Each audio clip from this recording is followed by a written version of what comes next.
The golden ratio. Did it really create beauty? For centuries, artists, architects, and mathematicians have been fascinated by one mysterious number, approximately 1.618. It is known as the golden ratio, and many people believe it is the secret formula behind beauty itself. From ancient temples to Renaissance masterpieces, this mathematical proportion has often been credited with creating perfect harmony and balance. But is that really true? Did history's greatest artists deliberately use the golden ratio to create beautiful works of art? Or has this idea become one of the world's most enduring myths? The story begins in ancient Greece, where philosophers believed that mathematics governed the universe.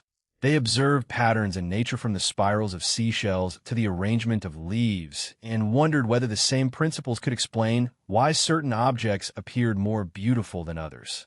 Centuries later, Renaissance artists embraced mathematics as an essential part of artistic training. Masters such as Leonardo da Vinci studied geometry, anatomy, perspective, and proportion with remarkable dedication. Because of this, many people assume that Leonardo carefully designed every painting using the golden ratio. One of the most famous examples is the Mona Lisa. Countless books, websites, and documentaries claim that her face perfectly fits golden ratio measurements. Rectangles and spirals are often drawn over the painting to demonstrate the hidden mathematical design. However, art historians point out that there is very little direct evidence proving Leonardo intentionally used the golden ratio as a strict formula. Many of these diagrams were created centuries after the painting was completed.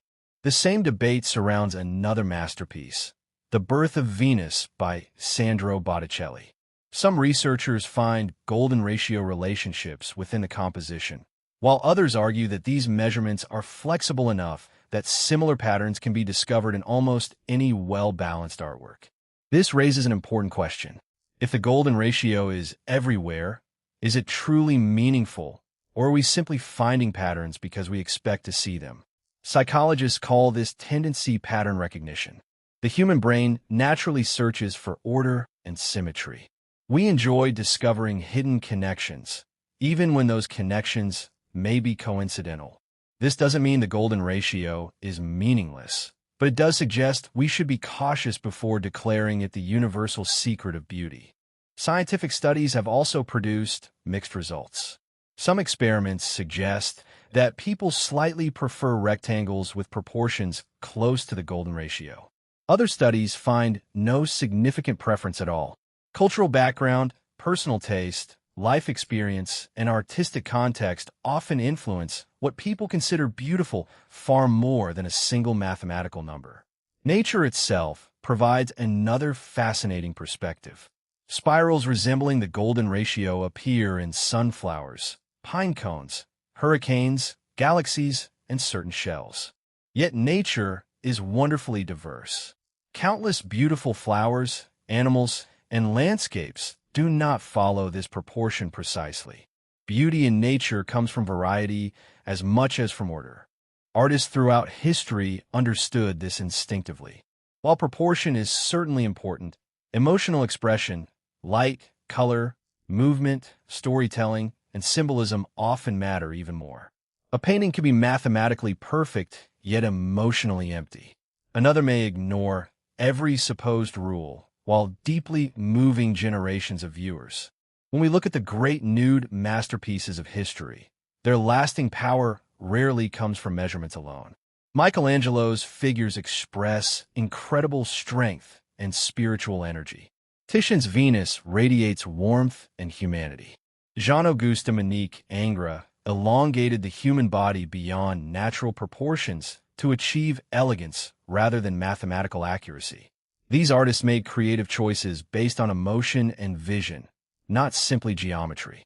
Perhaps the greatest lesson of the golden ratio is not that beauty can be reduced to a single equation, but that artists have always searched for harmony between science and imagination.